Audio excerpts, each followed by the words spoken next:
بسم الله الرحمن الرحیم. السلام علیکم. امید لرم زمارونو خویانو چې ټول به روغ جوړ او د صحت به جامه کیږئ او الله مو همیشه خوشحاله لره.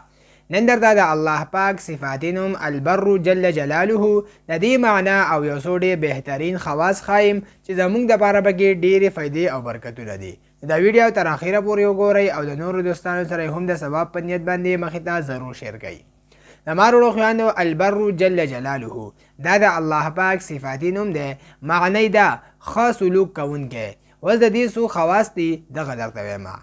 نمبر 1 وړاندې خاصیت دا دی زمارو خویانو چې څوک هم د شراب څکلو یا زنا کولو په شان ګناه کې مبتلا وي نو هغه دې روزانه وپیري دا البر وایي ان شاء الله د دې زړه به د دغه ګناهونو نه واوړي.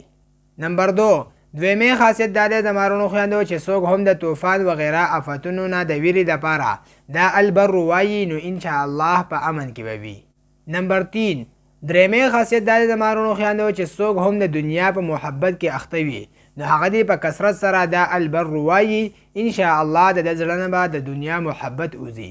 نمبر 4 څلورمې خاصیت دا دی زمارونو خویندو چې څوک هم دا البر په یو سا باندې وپیري خپل په ماشوم باندې ووایي او الله تعالی ته سپاري نو ان شاء الله د تر بلوغته پورې به د هر قسمه آفتونو نه محفوظ وي.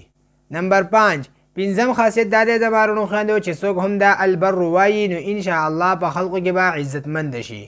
نمبر 6 شپږم خاصیت دا دی چې د وچې او لمدي مسافر دپاره دا البر ډیر فایدهمند دی. نمبر 7 وم خاصیت دا دی زمارونو خویندو چې څوک هم خپل د بچي په سر باندې 15 پیرې دا البر ووایي او بیا دا دعا وغواړي اللهم ببرکة هذا الاسم ربه لا یتیما ولا لئیما.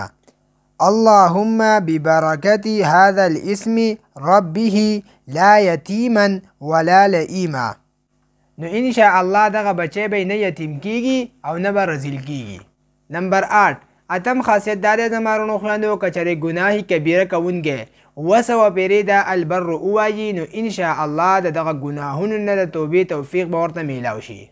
نو دا دوستانو د الله پاک صفاتي نوم البر جل جلاله د دې معنا او خواص امید ده چې تاسو به پې پوه شوي. دا ویډیو مخې ته ضرور شیر کړئ.